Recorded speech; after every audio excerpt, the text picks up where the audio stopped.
মধ্যপ্রাচ্যের উত্তেজনাপূর্ণ ভূ রাজনীতিতে আবারও আলোচনার কেন্দ্রে উঠে এসেছে ইরানের পারমাণবিক কর্মসূচি। সাম্প্রতিক বিভিন্ন আন্তর্জাতিক প্রতিবেদন, কূটনৈতিক বক্তব্য এবং গোয়েন্দা তথ্য নিয়ে বিশ্বজুড়ে শুরু হয়েছে তীব্র বিতর্ক। এমন এক সময়ে এই আলোচনা সামনে এসেছে যখন ইরানের পারমাণবিক স্থাপনাগুলো নিয়ে পশ্চিমা বিশ্ব এবং তেহরানের মধ্যে দীর্ঘদিনের বিরোধ নতুন মাত্রা পেয়েছে। বিশেষজ্ঞদের একাংশের মতে ইরানের বিরুদ্ধে পরিচালিত সামরিক চাপ এবং কূটনৈতিক অবরোধ উল্টো এমন একটি পরিস্থিতিতে তৈরি করছে যেখানে দেশটির প্রকৃত সক্ষমতা সম্পর্কে আন্তর্জাতিক সম্প্রদায়ের অনিশ্চয়তা আরও বেড়েছে।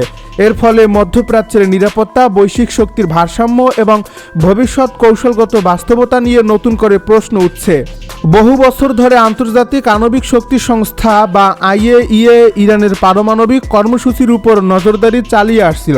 তাদের পরিদর্শকরা বিভিন্ন স্থাপনায় প্রবেশ করে ইউরেনিয়াম সমৃদ্ধকরণ কার্যক্রম, প্রযুক্তিগত অগ্রগতি এবং পারমাণবিক অবকাঠামোর অবস্থা পর্যবেক্ষণ করতেন।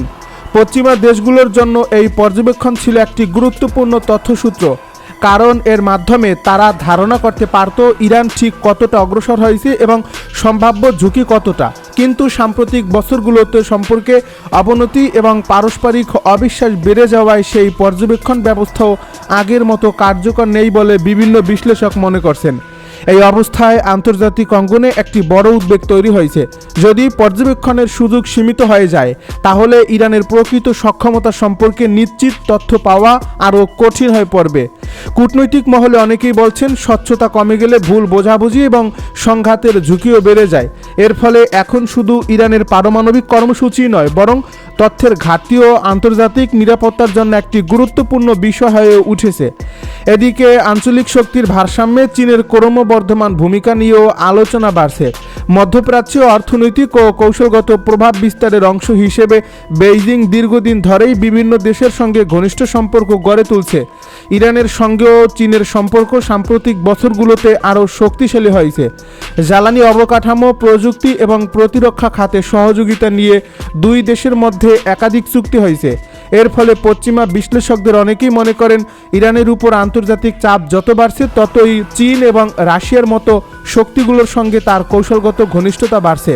বিশেষজ্ঞদের মতে বর্তমান পরিস্থিতিতে সবচেয়ে বড় প্রশ্ন হলো ইরানের হাতে কত পরিমাণ উচ্চমাত্রায় সমৃদ্ধ ইউরেনিয়াম রয়েছে এবং সেটিকে তারা কোন পর্যায়ে নিয়ে যেতে সক্ষম।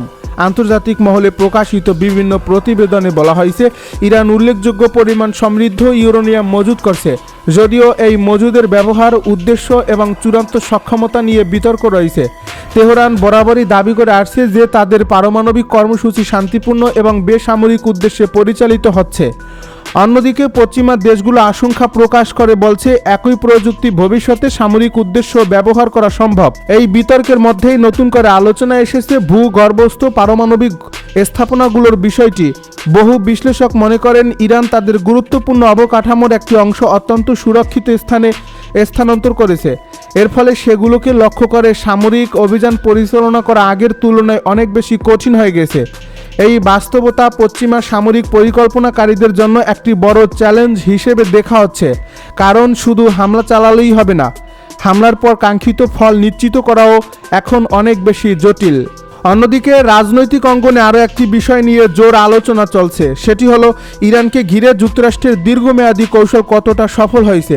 সমালোচকদের একাংশের দাবি কঠোর নিষেধাজ্ঞা, অর্থনৈতিক চাপ এবং সামরিক হুমকি ইরানকে প্রত্যাশিতভাবে দুর্বল করতে পারেনি, বরং দেশটি বিকল্প অংশীদার খুঁজে নিয়েছে এবং নিজেদের প্রযুক্তিগত সক্ষমতা বাড়ানোর চেষ্টা করেছে। যদিও এই দাবির বিপরীতে অনেক বিশেষজ্ঞ বলছেন নিষেধাজ্ঞা ইরানের অর্থনীতিতে বড় ধরনের চাপ সৃষ্টি করেছে এবং দেশটির উন্নয়নকে উল্লেখযোগ্যভাবে সীমিত করেছে। এর ফলে বিষয়টি এখনও বিতর্কিত। সাম্প্রতিক সময়ে সাবেক মার্কিন প্রেসিডেন্ট ডোনাল্ড ট্রাম্পের বিভিন্ন বক্তব্য নতুন করে আলোচনার জন্ম দিয়েছে। মধ্যপ্রাচ্যের সংঘাত, ইরান নীতি এবং অতীতের সামরিক সিদ্ধান্ত নিয়ে তার মন্তব্য রাজনৈতিক অঙ্গনে নানা ব্যাখ্যার জন্ম দিয়েছে। কেউ বলছেন এটি বাস্তব পরিস্থিতির স্বীকারোক্তি, আবার কেউ মনে করছেন এটি নির্বাচনী রাজনীতির অংশ। তবে একটি বিষয় স্পষ্ট, ইরান প্রশ্নে যুক্তরাষ্ট্রের ভেতরেও মত পার্থক্য রয়েছে এবং ভবিষ্যৎ নীতি নিয়ে বিতর্ক অব্যাহত রয়েছে। এদিকে পাকিস্তানের নামও নতুন করে আলোচনায় এসেছে। বিভিন্ন আন্তর্জাতিক গণমাধ্যম এবং বিশ্লেষকদের আলোচনায় পাকিস্তানকে সম্ভাব্য মধ্যস্থতাকারী বা বার্তাবাহক হিসেবে উল্লেখ করা হয়েছে, যদিও এসব দাবির অনেকগুলোর স্বাধীন ও নির্ভরযোগ্য প্রমাণ প্রকাশ্যে নেই। তারপরেও দক্ষিণ এশিয়ার একমাত্র ঘোষিত মুসলিম পারমাণবিক শক্তিধর রাষ্ট্র হিসেবে পাকিস্তানের ভূমিকাকে ঘিরে জল্পনা কল্পনা থামছেই না। কূটনৈতিক মহলে ধারণা করা হয়, আঞ্চলিক সংকটের সময় ইসলামাবাদ কখনো কখনো গুরুত্বপূর্ণ যোগাযোগের সেতু বন্ধন হিসেবে কাজ করতে পারে। ইসরায়েল জুড়ে আচমকাই বেজে ওঠে ক্ষেপণাস্ত্র হামলার সাইরেন। সোমবার ইরানের দিক থেকে ঝাঁকে ঝাঁকে ক্ষেপণাস্ত্র ধেয়ে আসার পর মুহূর্তেই আতঙ্ক ছড়িয়ে পড়ে তেল আবিব, হাইফা ও জেরুজালেম সহ বিভিন্ন শহরে। সাইরেনের শব্দ কানে আসতেই প্রাণ ভয় নিরাপদ আশ্রয়ের খোঁজে ছুটতে শুরু করে সাধারণ মানুষ। হুড়োহুড়ি করে প্রবেশ করে পাবলিক শেল্টারগুলোতে। হামলার ভয়াবহতা বিবেচনায় তেল আবিব, হাইফা ও রামাত গানের প্রধান হাসপাতালগুলোর কার্যক্রম মাটির নিচে সরিয়ে নেওয়া হয়। এক এক করে হাসপাতালের সব রোগীকে নেওয়া হয় বাংকারে। ইরানের হামলা শেষ হওয়ার ঘোষণা এলেও রামাত গানের শিবা মেডিকেল সেন্টারের আন্ডারগ্রাউন্ডে জরুরি প্রসূতি ওয়ার্ড ও বিশেষায়িত ইউনিট চালু করা হয়েছে। সুরক্ষিত ভূগর্ভস্থ পার্কিং লটগুলো রাতারাতি অস্থায়ী জরুরি বিভাগে রূপান্তর করা হয়।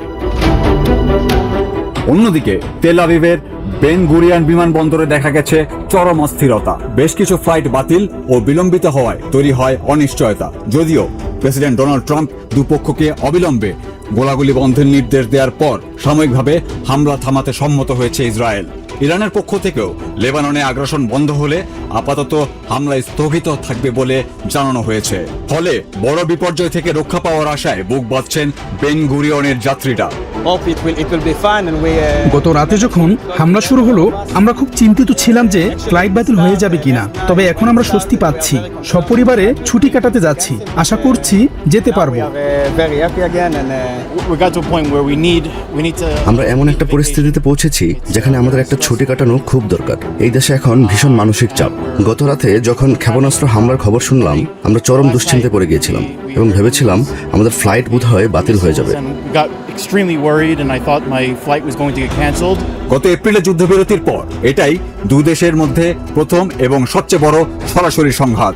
এই সংঘাতের ফলে মধ্যপ্রাচ্যে ওয়াশিংটনের শান্তি প্রচেষ্টা ও যুদ্ধ অবসানের উদ্যোগ আবারও বড় ধরনের ঝুঁকির মুখে পড়ল।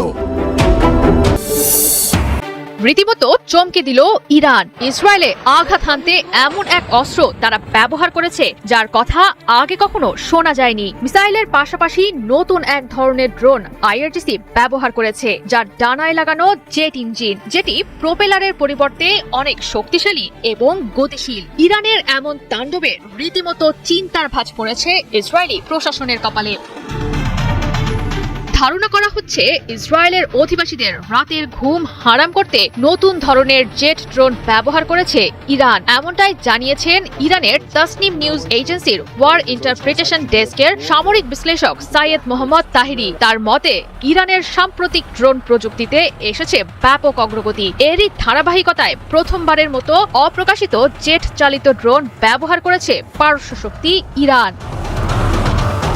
এমনটা সত্যি হলে বলা যেতে পারে মূলত দ্রুত গতিতে দীর্ঘ দূরত্ব অতিক্রম করতে পারে বলে জেট ড্রোন দিয়ে ইসরায়েলে আঘাত হেনেছে ইরান। জেট ড্রোনের সীমাবদ্ধতা কমাতে ব্যবহার করা হতে পারে নতুন ইঞ্জিন। তাছাড়া শত্রুর প্রতিরক্ষা ব্যবস্থা বিভ্রান্ত করতে এটি ব্যবহার করে ভুয়া লক্ষ্যবস্তু, ফাঁকি দিতে পারে প্রতিপক্ষের ইন্টারসেপ্টরের চোখ, আঘাত হানতে পারে অনেকটা নির্ভুল গতিতে। আর এ কারণেই হয়তোবা অত্যাধুনিক জেট ড্রোনের ওপর ভরসা রাখছে ইরান। তবে শুধু জেট ড্রোন নয়, সামরিক বিশ্লেষকদের অনেকেই ধারণা করছেন হামলা চালাতে খাইবার শেকান ক্ষেপণাস্ত্র ব্যবহার করেছে আইআরজিসির অ্যারোস্পেস ফোর্স। সামাজিক মাধ্যমে ছড়িয়ে পড়েছে হামলার কিছু ছবি। সেখানে দেখা যাচ্ছে বুস্টারের বিচ্ছিন্ন অংশ। সেখান থেকেই ধারণা করা হচ্ছে মাঝারি পাল্লার ব্যালিস্টিক ক্ষেপণাস্ত্র দিয়েই বৃহৎ পরিসরে ইসরায়েলে হামলা চালিয়েছে পারস্য শক্তি ইরানের যোদ্ধারা।